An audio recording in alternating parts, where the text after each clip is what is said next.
So প্রিয় viewers, আবারও চলে আসলাম তোমাদের মাঝে দারুণ একটি গুরুত্বপূর্ণ ভিডিও নিয়ে। আজকে মূলত আমরা আলোচনা করব অন্নপূর্ণা ভাণ্ডার যোজনা। তো তোমরা সকলেই জানো পশ্চিমবঙ্গ সরকারের তরফ থেকে এই অন্নপূর্ণা ভাণ্ডার যোজনা পোর্টাল লঞ্চ করা হয়েছে। তো আজকে বেসিক্যালি আমরা যে টপিকগুলো তোমাদের মাঝে তুলে ধরবো সেই টপিকগুলো হলো, অনেকেই কমেন্ট করছিলেন যে দাদা এসআইআরে যে সমস্ত প্রার্থীদের নাম বাতিল করা হয়েছে তারা কি এই অন্নপূর্ণা ভাণ্ডারের সুবিধা পাবে। আবার অনেকেই কমেন্ট করছিলেন দাদা এসআইআর ট্রাইব্যুনালে যাদের নাম আছে তারা কি এই অন্নপূর্ণা ভাণ্ডারের সুবিধা পাবে।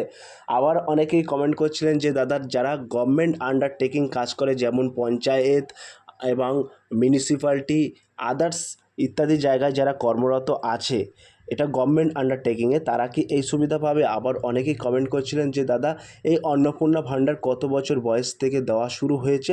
আর সমস্ত খুঁটিনাটি বিস্তারিত তথ্য কিন্তু আজকে এই ভিডিওর মাধ্যমে স্টেপ বাই স্টেপ তোমাদের মাঝে তুলে ধরবো। একেবারে কিন্তু অন্নপূর্ণা যোজনা পোর্টাল থেকে অফিসিয়ালভাবে নোটিফিকেশান জারি করা হয়েছে। সেই অফিসিয়ালভাবে নোটিফিকেশানে কিন্তু সমস্ত তথ্য ডেটাটা কিন্তু উল্লেখ করা আছে। সেই তথ্যগুলো কিন্তু স্টেপ বাই স্টেপ তোমাদের মাঝে আজকে এই ভিডিওর মাধ্যমে তুলে ধরবো। তো সমস্ত প্রশ্নের উত্তর সরাসরি তোমাদের মাঝে তুলে ধরবো, তাই ভিডিওটি স্কিপ না করে সম্পূর্ণটি দেখার জন্য অনুরোধ রইল। তার আগে বলবো, যে সকল ভিউয়ার্স এখনও পর্যন্ত আমার এই চ্যানেলটি সাবস্ক্রাইব করেনি তাদেরকে বলবো প্লিজ অতি দ্রুত সাবস্ক্রাইব করে দিয়ে আমাদের পাশে থাকুন এবং বন্ধুদের মাঝে শেয়ার করে দিন। চলুন বিস্তারিত তথ্য এক নজরে জেনে নেওয়া যাক। সো প্রিয় ভিউয়ার্স, তোমরা এখানে দেখতে পাচ্ছ গভর্নমেন্ট অফ ওয়েস্ট বেঙ্গলের তরফ থেকে এই অন্নপূর্ণা ভাণ্ডার যোজনার কিন্তু অফিসিয়াল নোটিফিকেশান জারি করা হয়েছে। তো এখানে সুস্পষ্টভাবে কিন্তু সমস্ত তথ্যটাই উল্লেখ করা হয়েছে। তো কি এখানে বলা হয়েছে সেটা বেসিক্যালি আমরা দেখে নেব। তো এখানে কিন্তু বলা হয়েছে the governor is hereby please introduce scheme Annapurna Yojana of the government of West Bengal to provide all women residing in this state with insurance monthly financial assistant of 3,000 per month for improvement and society economics and fulfillment of women subject to the following condition। অর্থাৎ এখানে কিন্তু তোমাদের বলা হয়েছে রাজ্যপাল এত দ্বারা পশ্চিমবঙ্গ সরকারের অন্নপূর্ণা যোজনা নামক একটি প্রকল্প চালু করার ঘোষণা করেছেন, যার মাধ্যমে এই রাজ্যের বসবাসকারী সকল মহিলাকে নারীর ক্ষমতায়ন ও অর্থ সামাজিক উন্নয়নের উদ্দেশ্যে নিম্নলিখিত শর্ত সাপেক্ষে কিন্তু প্রতি মাসে 3,000 টাকা করে নিশ্চিত আর্থিকভাবে সহায়তা প্রদান করা হবে।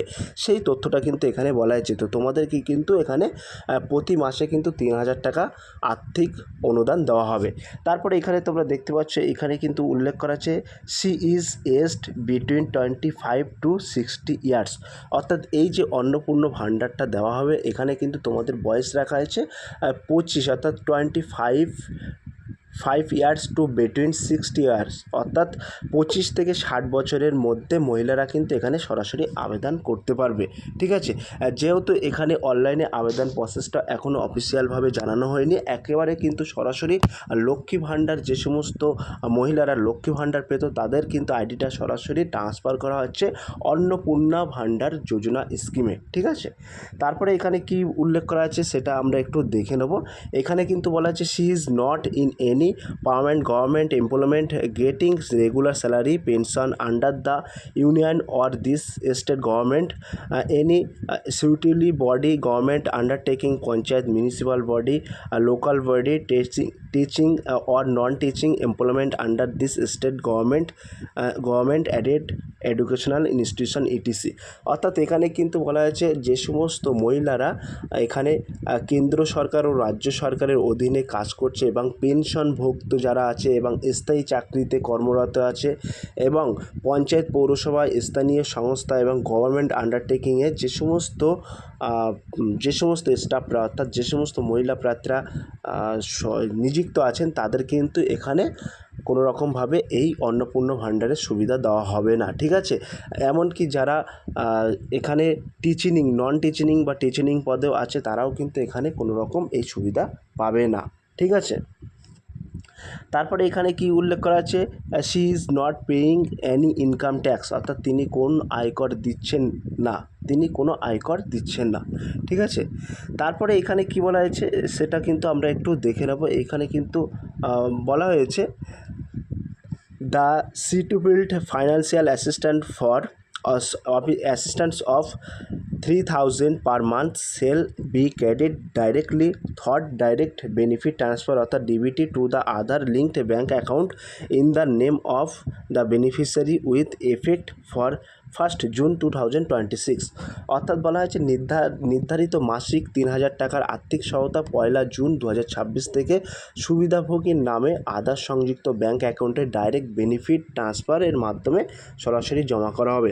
অর্থাৎ এখানে কিন্তু তোমাদের 1 জুন অর্থাৎ 1 জুন থেকে কিন্তু তোমাদের একেবারে সরাসরি ব্যাঙ্ক অ্যাকাউন্টে কিন্তু তোমাদের 3,000 টাকা করে এখানে দেওয়া হবে এবং তার পাশাপাশি কিন্তু এখানে বলা হয়েছে ডিবিটির মাধ্যমে দেওয়া হবে অর্থাৎ ডাইরেক্ট বেনিফিট ট্রান্সফার করা হবে। তো তোমাদের এখনও পর্যন্ত যে সমস্ত ব্যাঙ্ক অ্যাকাউন্টে ডিবিটি লিঙ্ক করা নেই অতি দ্রুত তোমরা ডিবিটি লিঙ্কটা করে নিও, ঠিক আছে। তারপরে এখানে কি বলা হয়েছে, তারপরে অনেকেই প্রশ্ন করছিলেন যে দাদা যাদের ট্রাইব্যুনালে আছে, যাদের এসআইআর এর নাম বাতিল গেছে তারা কি টাকা পাবে, সেই তথ্যটা কিন্তু এখানে পরিষ্কার সুস্পষ্টভাবে উল্লেখ করা আছে, ঠিক আছে। তো এইগুলো লেখাগুলো কিন্তু অত্যাধিক ছোট ছোট আছে, তারপরেও আমি বলছি। বলা আছে all the existing beneficiaries of Lakshmi Bhandar schemes shall be merged to the Annapurna Yojana expressed dated shift delete and absents electors identified during SIR 2026 declaration in the second list after publication of draft list delayed after adjudication অর্থাৎ ASDD found during voter slip distribution beneficiaries who have filed appeal before the SIR tribunal application under Citizenship Amendment Act shall get financial assistance under the new scheme till disposal of their appropriations with names of dead and shifted beneficiaries will be delayed in future on the regular basis। অর্থাৎ এখানে কিন্তু বলা হয়েছে লক্ষ্মী ভাণ্ডার প্রকল্পের সকল বিদ্যমান সুবিধাভোগীকে অন্নপূর্ণ যোজনায় স্থানান্তরিত করা হবে। অর্থাৎ যে সমস্ত মহিলারা ইতিপূর্বে লক্ষ্মী ভাণ্ডারে টাকা পেয়েছেন তাদের কিন্তু সরাসরি অন্নপূর্ণ ভাণ্ডারে ট্রান্সফার করা হবে অর্থাৎ স্থানান্তরিত করা হবে। তবে SIR 2026 সালের চলাকালীন চিহ্নিত মৃত স্থানান্তরিত তালিকা থেকে বাদ পড়া এবং অনুপস্থিত ভোটার খসড়া তালিকা প্রকাশের পর দ্বিতীয় তালিকা থেকে বাদ পড়া, বিচার বিবেচনার পর তালিকা থেকে বাদ পড়া এবং ভোটার স্লিপ বিতরণের সময় পাওয়া মৃত স্থানান্তরিত তালিকা থেকে বাদ পড়া ভোটাররা এর অন্তর্ভুক্ত হবে না, ঠিক আছে। কিন্তু এখানে যে সকল সুবিধাভোগী SIR ট্রাইব্যুনালে আপিল করা আছে বা নাগরিকত্ব সংশোধন আইনের অধীনে আবেদন করেছেন তারা আবেদনের নিষ্পত্তি না হওয়া পর্যন্ত নতুন প্রকল্পের অধীনে আওতায় সহায়তা পাবেন এবং একইভাবে মৃত এবং স্থানান্তরিত সুবিধাভোগীর নাম ভবিষ্যতে নিয়মিত তালিকা থেকে বাদ দেওয়া হবে। তো এইখানে কারা পাবে, এইখানে টাকাটা তারাই পাবে যারা SIR ট্রাইব্যুনালে অ্যাপিল করেছেন অথবা নাগরিকত্ব সংশোধন আইনের অধীনে আবেদন করেছেন, তারা তাদের আবেদন নিষ্পত্তি না হওয়া পর্যন্ত নতুন প্রকল্পের অধীনে আর্থিক সহায়তা পাবেন, ঠিক আছে। আর কারা পাবে না, যাদের ভোটার লিস্ট ডিলিট হয়ে গেছে এবং অনুপস্থিত খসড়া তালিকা প্রকাশের পর দ্বিতীয় তালিকা থেকে বাদ পড়েছে এবং বিচার বিবেচনার পর তালিকা থেকে বাদ পড়া এবং ভোটার স্লিপ বিতরণের সময় পাওয়া মৃত বা স্থানান্তরিত তালিকা থেকে বাদ পড়া ভোটাররা কিন্তু এর অন্তর্ভুক্ত হবে না। অর্থাৎ এই যে অন্নপূর্ণা যোজনার কোনো সুবিধা কিন্তু তারা পাবে না, সেটা কিন্তু এখানে সুস্পষ্টভাবে বলা হয়েছে। তারপরে কি বলা হয়েছে, for new applicants online application facility shall be launch in the Annapurna Yojana portal with effect from 1 June 2026। অর্থাৎ বলা হয়েছে নতুন আবেদনকারীর জন্য 2026 সালের 1 জুন থেকে অন্নপূর্ণা যোজনা পোর্টালে অনলাইন আবেদন করার সুবিধা চালু করা হবে। অর্থাৎ যে সমস্ত মহিলারা নতুন আছে, একেবারে নতুন আবেদন করবে, তাদের ইতিপূর্বে লক্ষ্মী ভাণ্ডার ছিল না, সরাসরি অন্নপূর্ণা ভাণ্ডারে আবেদন করবে, তারা কিন্তু 1 জুন থেকে সরাসরি আবেদন করতে পারবে, ঠিক আছে। তারপরে এখানে কি বলা হয়েছে, তারপরে কিন্তু এখানে 5 নম্বর কলমে উল্লেখ করা আছে, কি উল্লেখ করা আছে সেটা আমরা একটু দেখে নেব।